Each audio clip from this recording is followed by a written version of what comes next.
Surgery کے ذریعے تمہاری زبان کے ٹھیک ہونے کے چانسز ہیں، لیکن ان کے بارے میں کیا کہو گے جو کسی بھی طرح کے علاج سے کوئی بھی آواز سننے کے قابل ہی نہیں ہو سکتے؟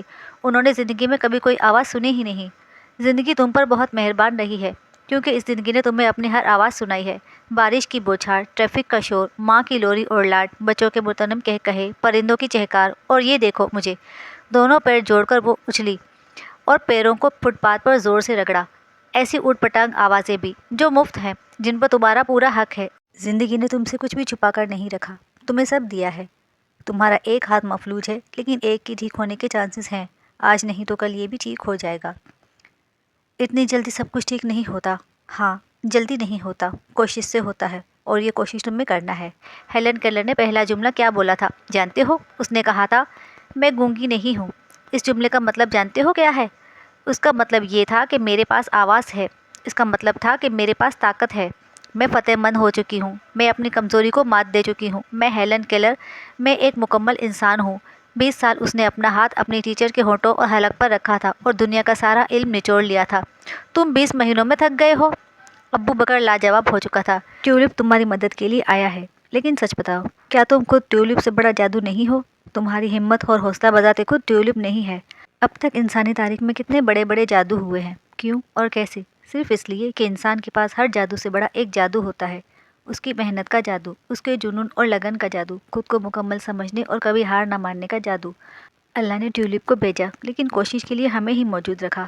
تم سے ملنے سے پہلے میں بہت مختلف تھی، لیکن اب میں بہت بدل چکی ہوں ابو بکر۔ زندگی آسائشوں کو حاصل کر لینے کا نام نہیں ہے۔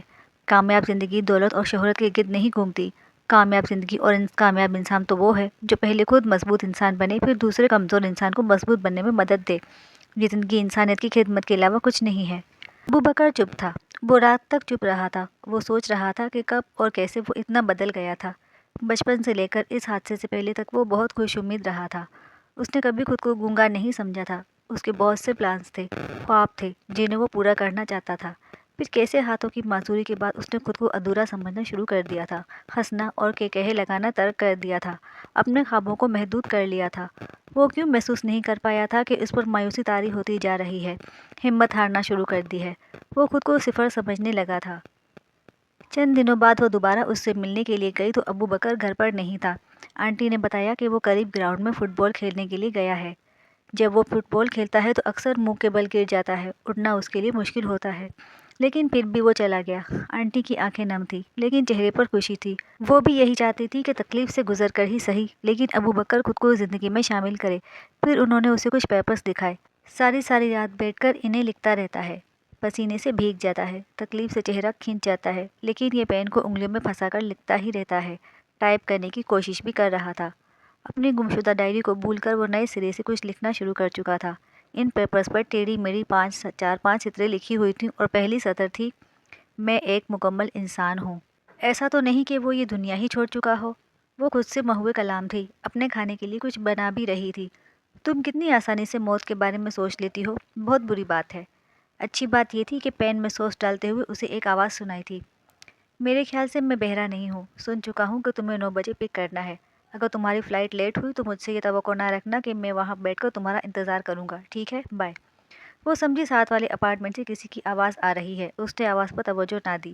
جب وہ برتن دھو چکی تو اسے یاد آیا کہ ساتھ والے اپارٹمنٹ میں کیا پورے فلور میں کوئی لڑکا نہیں رہتا؟ تو یہ آواز کہاں سے آئی؟ کچن کاؤنٹر پر ہی اس کا موبائل رکھا ہوا تھا، تو آواز ٹیولپ سے آئی تھی۔ اس نے جلدی سے ٹیولپ کو دیکھا، لیکن وہ بلینک تھا۔ اس نے خوف سے اسے پٹک دیا۔ یہ کیا بات ہوئی؟ اب یہ کون تھا جو ایئرپورٹ جا رہا تھا یا جہاز سے آ رہا تھا؟ وہی کرایہ دار لڑکا یا یہ آواز ہی کسی اور کی تھی؟ کون سے والے نو کا کہا تھا، صبح کے یا رات کے؟ دن کون سا تھا، اس ہفتے یا اگلے ہفتے؟ اوہ! اس نے ٹیولپ کو اپنے منہ کے سامنے رکھا اور تھپڑ کھینچ کر مارا۔ اگر ٹیولپ انسان ہوتا تو اسے جاب سے برخاست کر دیتی۔ بندہ دے تو پوری اور ٹھیک ٹھاک تفصیل دے، ورنہ نہ دے۔ وہ پریشان ہو چکی تھی۔ آج دن کے 9 تو گزر چکے تھے۔ رات کے 9 بجے سے پہلے وہ 8 بجے ہی ایئرپورٹ آ چکی تھی اور وہ ادھر ادھر چل پھر کر لڑکے کو ڈھونڈنے کی کوشش کر رہی تھی۔ 9 سے 11 بج گئے، لیکن وہاں کوئی نہیں آیا۔ رات کو سونے سے پہلے اس نے صبح جلدی اٹھنے کے لیے الارم لگا دیا۔ صبح اتوار تھا اور وہ 12 بجے تک سوتی تھی، لیکن اب اسے 7 بجے اٹھ کر 9 بجے سے پہلے ایئرپورٹ جانا تھا۔ وہ اگلے دن صبح ایئرپورٹ پہنچ گئی، لیکن 11 بجے تک اسے وہاں کوئی نہیں ملا۔ اس کے پاس کرایہ دار کی جو تصویر تھی، وہ اس تصویر کو اتنی بار دیکھ چکی تھی کہ اسے لگنے لگا تھا کہ اس کی اپنی شکل اس کرایہ دار لڑکے جیسی ہو چکی ہے۔ وہ گھر واپس آئی اور رات کو پھر 9 بجے سے پہلے ایئرپورٹ آ گئی۔ اسے ہنسی بھی آ رہی تھی اور رونا بھی۔ ہنسی اس لیے کہ اس کی زندگی کہاں سے کہاں آ چکی ہے، رونا اس لیے کہ وہ منوس آ کیوں نہیں رہا جو فون پر بات کر رہا تھا۔ وہ منوس آ چکا تھا، وہ پک کرنے کے لیے آیا تھا، بار بار رسٹ واچ کی طرف دیکھ رہا تھا۔ 9 بجنے میں ابھی پورے 7 منٹ تھے کہ ایلیزا نے اس کے 12 بجا دیے۔ تم جسے پک کرنے آئے ہو اس کی فلائٹ پورے 30 منٹ لیٹ ہے۔ میں تم سے ملنے کے لیے آئی ہوں اور میں تمہارا یہاں 3 دن سے انتظار کر رہی ہوں۔ وہ حیران ہو کر اس عجیب و غریب لڑکی کی طرف دیکھنے لگا۔ اس نے شاید 3 دن سے کچھ کھایا پیا نہیں تھا، اسی لیے بیچاری بہک گئی تھی۔ تم مسز نوبیتا میرا مطلب مسز جارج کے گھر پینگ گیسٹ رہ چکے ہو۔ وہاں تم نے ان سے کچھ بکس خریدی تھی جن میں ایک ڈائری بھی تھی۔ مجھے وہ ڈائری واپس چاہیے کیونکہ وہ کسی اور کی ملکیت ہے، اور دیکھو کوئی ہوشیاری نہیں دکھانا، میرے 2 آدمی تم پر نظر رکھے ہوئے ہیں۔ چوتھی جمائی کو بمشکل روکتے ہوئے اس نے بمشکل ہی کہا۔ لڑکے نے گردن موڑ کر آس پاس دیکھا اور بھر کے کہا لگایا، کوئی پرینک کر رہی ہو؟ کیمرہ کہاں چھپایا ہے؟ میں تھپڑ ماروں گی اور وہ تمہارے منہ پر چھپے گا۔ وہ یہ کہنا چاہتی تھی لیکن کہہ نہیں سکی۔ بہرحال 10 منٹ کی بحث و تکرار کے بعد وہ دونوں اگلے دن ایک جگہ مل کر بیٹھ کر بات کرنے کے لیے تیار ہو چکے تھے۔ اگلے دن جب وہ وقت مقررہ پر اس کے ڈپارٹمنٹ گئی تو وہ گھاس پر سینے کے بل لیٹ کر لیپ ٹاپ پر کام کر رہا تھا۔ تم ڈائری لے آئے ہو؟ وہ گھاس پر اس کے سامنے بیٹھ گئی۔ میں نے کب کہا تھا کہ میں ڈائری لاؤں گا؟ تم نے کہا تھا کل آنا اور لے جانا۔ وہ غصے سے اٹھ کر کھڑی ہو گئی۔ ہاں کہا تھا، کل آنا اور انکار لے جانا۔ میں ڈائری نہیں دوں گا۔ دے دیا انکار، اب جاؤ۔ اس کا خون کھول کر رہ گیا۔ یہ تو بدتمیزی کی حد تھی۔ دیکھو کسی کی چیز پر ایسے قبضہ نہیں کرتے۔ میں نے کسی کی چیز پر قبضہ نہیں کیا۔ میں نے اس گھر کی مالکن سے وہ ڈائری خریدی ہے، پیسے دیے ہیں اسے۔ وہ ٹھیک کہہ رہا تھا۔ اس نے ڈائری چوری نہیں کی تھی، قبضہ بھی نہیں کیا تھا۔ جیسے نیلامی میں لوگ چیزیں خرید کر ان کے مالک بن جاتے ہیں، ویسے ہی وہ بن چکا تھا۔ اب اس سے کوئی بھی وہ ڈائری واپس نہیں لے سکتا تھا۔ وہ ڈائری تمہارے کسی کام کی نہیں ہے، لیکن وہ ابو بکر کے بہت کام کی ہے۔ وہ سرجری کروانا چاہتا ہے، زندگی میں آگے بڑھنا چاہتا ہے۔ تو تم یہاں میرے سر پر کھڑی کیا کر رہی ہو؟ تم بھی آگے بڑھو، شاباش۔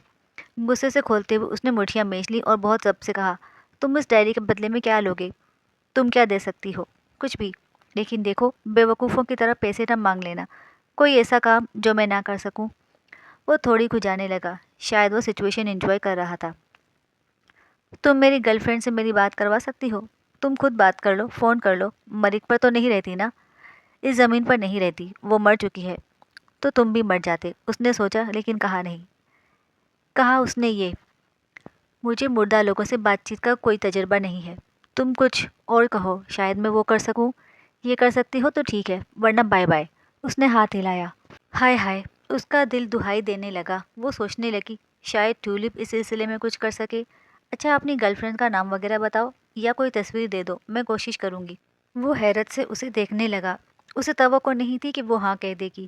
اس نے جیب میں سے موبائل نکالا، گیلری تک گیا، ایک تصویر نکالی اور اسے ایلیزا کی آنکھوں کے سامنے کر دیا۔ یہ ہے وہ۔ اور آپ جانتے ہیں وہ کون ہے؟ یہ وہی وہ ہے جس کے کارڈز پڑھ کر ایلیزا نے کہا تھا کہ وہ سائنسدان یا ڈاکٹر بنے گی، لیکن جو خودکشی کر کے مردہ بن چکی تھی۔ اوہ، بے ساختہ اس کے منہ سے نکلا۔ تو اس کی اصل سزا یہ تھی۔ اس نے اپنی پیشانی کو ہاتھ سے ٹھونکا۔ گھر آ کر اس نے ٹیولپ پر لڑکی کا نام لکھا تھا، اس پر اس کی تصویر بھی رکھی تھی، لیکن ٹیولپ نے کوئی رسپانس نہیں دیا تھا۔ وہ جانتی تھی کہ ایسا کچھ نہیں ہو سکتا۔ وہ ایک مردہ لڑکی سے بات کرنا چاہتا تھا اور ٹیولپ مردہ لڑکی سے بات نہیں کروا سکتا تھا۔